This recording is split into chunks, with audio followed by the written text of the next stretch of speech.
Assalamualaikum warahmatullahi wabarakatuh.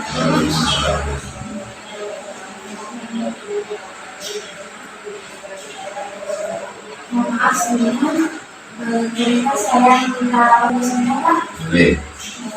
Jadi begini, saya mendapat tugas kuliah untuk melakukan ICT di sebuah lembaga dan saya memilih kepengurusan asrama Bukti Nusa sebagai objek dari interview saya. Boleh kita langsung langsung untuk pertanyaan interview yang pertama, bisakah saya minta identitas pribadi Bapak dan sejarah dari kepengurusan asrama Bukti Nusa? Identitas pribadi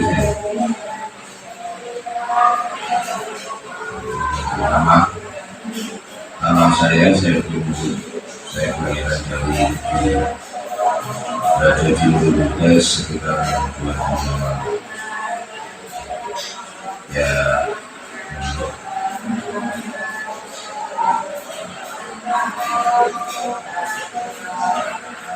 lalu kriteria pemimpin yang baik itu seperti apa dan bagaimana menjadi pemimpin yang bisa menjadi panutan anggotanya? kriteria jadi pemimpin pertama dia harus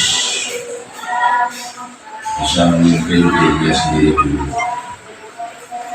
Dia harus tegas pada dirinya sendiri, baru dia bisa menularkan kepada orang. Kalau dari dirinya sendiri masih mudah limpah, mudah goyah, itu masih kurang baik. Pemimpin kan harus bisa memutuskan. Kalau memutuskan sesuatu itu ada kalanya dengan pakai musyawarah, ada kalanya tidak. Yang dilakukan Kanjeng Nabi itu juga musyawarah dulu sama sahabat-sahabatnya, tapi juga memutuskan.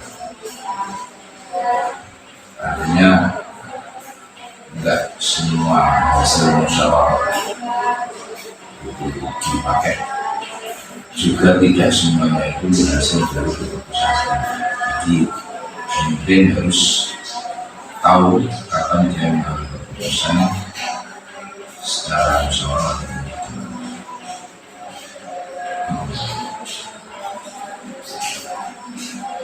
Lalu apabila terjadi permasalahan dalam kepengurusan antara anggota dan ketua, solusi apa yang sekiranya itu baik dilakukan? Dari solusi itu ada permasalahan ya. Kalau ada permasalahan harus cari tahu penyakitnya. Penyakitnya itu apa? Kalau antara pemimpin dan anggota itu mana yang sakit?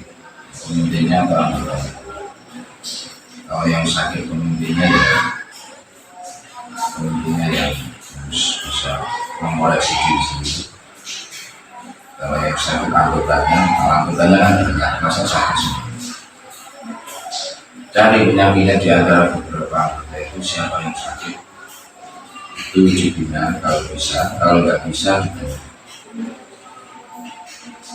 itu simpel aja. Bisa ada 10 anggota, ada satu yang ini kelihatannya nggak beresnya di mana? Dia nggak pernah apa namanya itu andil dalam ngurusi pondok, atau dia malah buat sendiri akur. Kalau enggak, cari yang kriteria menjadi anggota itu harus lihai, karena di dalam pondok itu adalah ajang belajar. Jadi pemimpin yang belajar, jadi anggota yang belajar. Tak apa, tetapi batik dahulu, ini dia mendapatkan ilmu. Harapannya pulang ke pondok, semua santri yang sudah pernah ikut organisasi atau bahkan memimpin organisasi, nanti dia bukan bisa membawa ilmu. Apakah berkemungkinan jika anggota dan ketuanya itu sakit? Mungkin semua orang bisa. Artinya kalau pemimpinnya itu ada cacat, kalau cacatnya itu bisa ditoleransi, ya kemudian diingatkan. Kalau nggak bisa berarti makmumnya yang salah. Contohnya, kalau sampai jemaah, ya jemaah. Kalau imamnya keliru, apa yang sama Nabi? Yang pertama itu mengingatkan. Ingatkan. Kalau tetap keliru, mufarokoh, ya seperti itu. Jadi kalau memang pemimpinnya yang nggak bisa dianut, ya jangan cari pemimpin yang nggak bisa. Tapi kalau makmumnya yang nggak beres, dia terserah makmumnya organisasi berjalan. Kalau dengan catatan yang tidak semua makmum sakit, semua makmum sakit itu aneh. Masa ini pengurus sakit sih?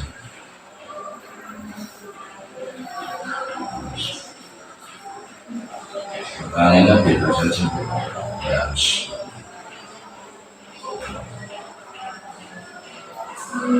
Bagaimana cara Bapak membangun hubungan yang baik dengan orang yang memiliki jabatan di atas atau bawah kita?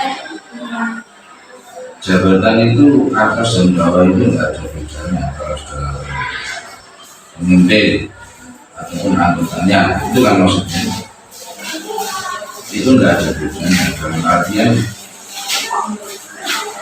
yang namanya jabatan ya hanya jabatan, hubungan itu hubungan. Misal saya menjadi anggota, saya pemimpinnya, bukan berarti sama harus tunduk terus kepada saya, enggak. Saya juga boleh mengutarakan ide usulan, bukan hanya tunduk terus seperti halnya seorang hamba pada raja ini. Itu hubungannya seperti itu, dan harus bisa membedakan antara hubungan pribadi sama hubungan organisasi. Kalau orang itu profesional, walaupun itu tidak cocok, tapi tetap harus bagaimana tujuan organisasi ini bekerja. Misalnya saya punya keputusan semacam ini, sama nggak cocok, tapi kalau ini ditolak, padahal kan saya tahu ini juga masalah, cuma belum cocok aja sama saya. Karena ini organisasi sama harus ini, walaupun nggak cocok dengan saya, nggak cocok dengan pribadi saya. Karena pribadi orang itu masing-masing beda. Saya sampai kembali pribadi yang berbeda menunjukkan pemikiran yang berbeda, kecenderungan yang berbeda. Yang itu kalau dibawa terus, organisasi dibawa nanti organisasinya bisa rusak.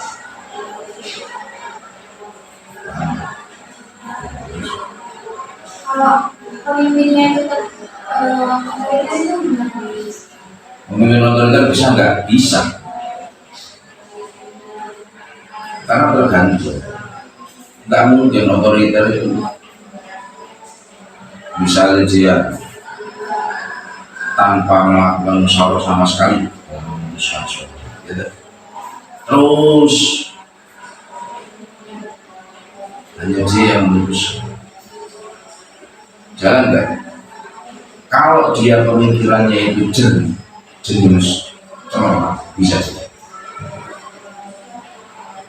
Bisa nggak terjadi? Bisa.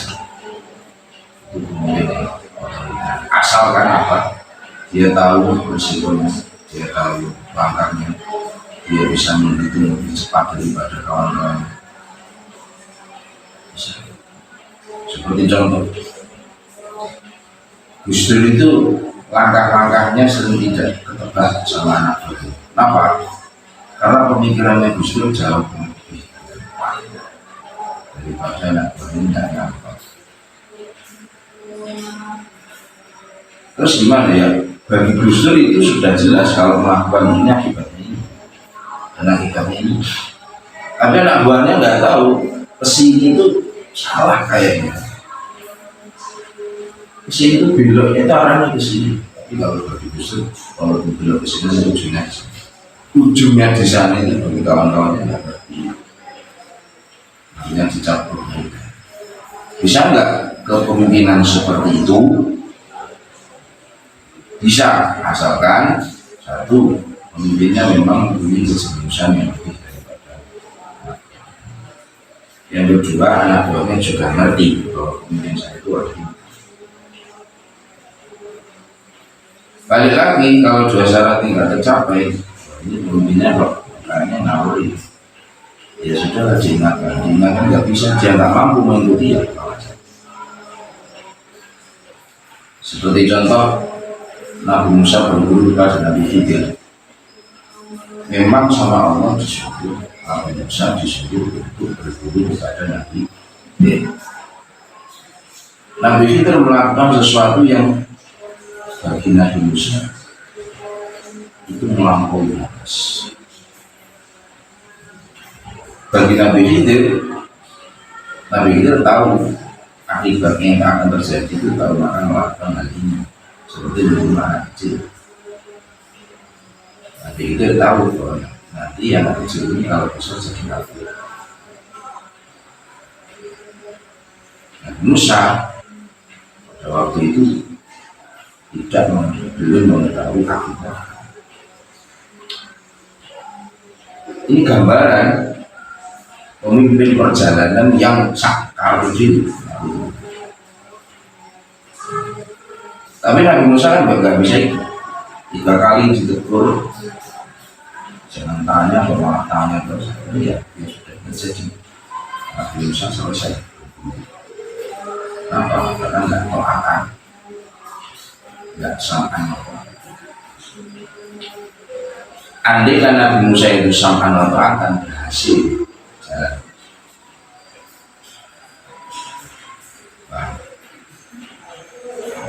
Otoriter itu tidak selalu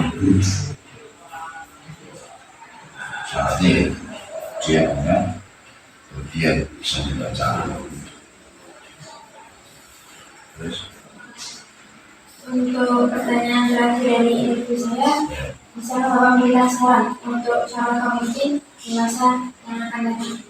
Ini pemimpin yang berhubungan sama organisasi apa kiai. Kalau organisasi secara umum bagaimana menjadi pemimpin? Pertama, pemimpin harus pintar. Yang kedua, dia punya banyak wawasan. Jadi gak gampang dia usia anak buah. Terus kalau jujur adil itu jelas syarat mutlak. Pemimpin kalau nggak jujur ya, anak buahnya pasti nggak jujur. Kalau nggak syaratnya itu tidak tagoyar rugus, tagoyar arus, rugus pemimpinnya itu tagoyur, itu kosong mana, maka yang dipimpin juga kosong. Itu jelas kalau salah saya mungkin jujur adil itu jelas nggak usah disebut. Yang terpenting dia punya wawasan, dia harus dan tahu arah tujuan organisasi. Itu pemimpin secara umum. Kalau pemimpinan pondok, pimpinan pondok itu ada syaratnya. Kiai pemimpin pondok itu ada syaratnya. Syaratnya apa?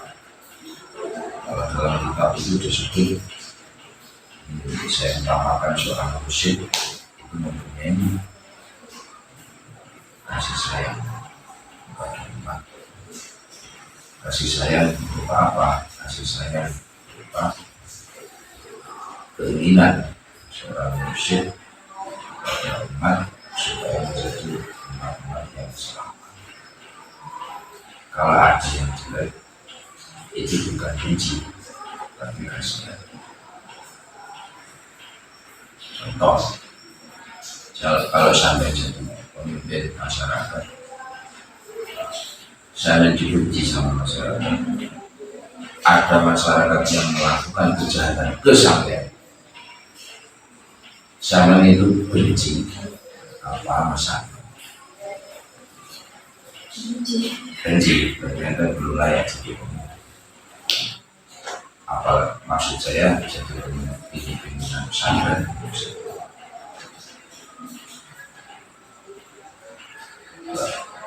Mengajar, kiai, saya. Bocahnya lagi kawasan, apa ini? Lu dia melakukan kejahatan kepada saya, apa?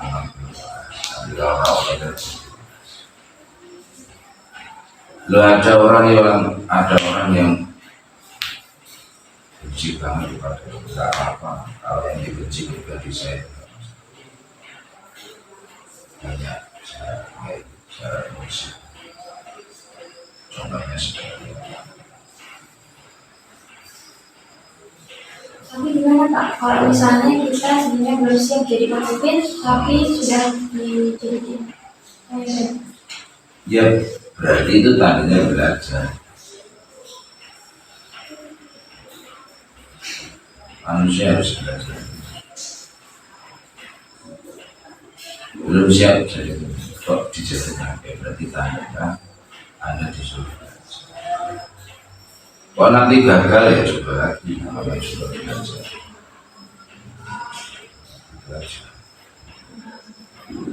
Seperti kemarin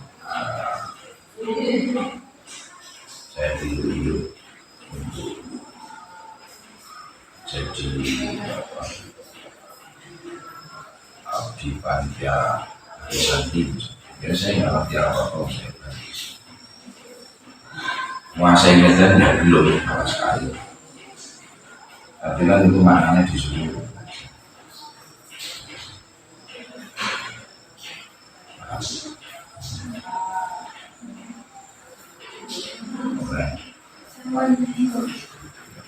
Terima kasih atas waktunya. Saya minta maaf apabila terdapat kesalahan dalam tutur kata saya.